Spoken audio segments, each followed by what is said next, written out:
It's the 11th, which means it's time to make embellishments. And today I've created umbrellas with a fun little twist. These raindrops.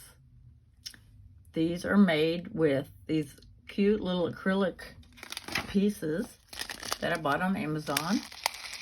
And as I said, I did tint some of them. These two right here.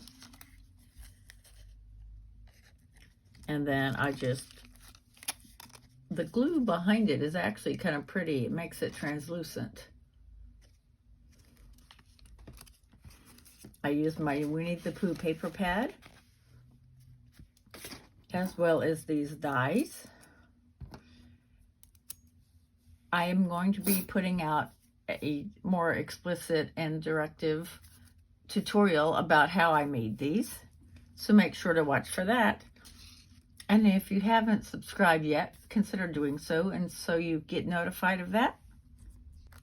There's some fun little things I found out along the way, and I wanted to share them with you. Thank you very much for watching. Now, as you are watching this, we will be in full remodel mode. My entire craft space is going to be packed away, awaiting completion. So I won't be making cards with these right away.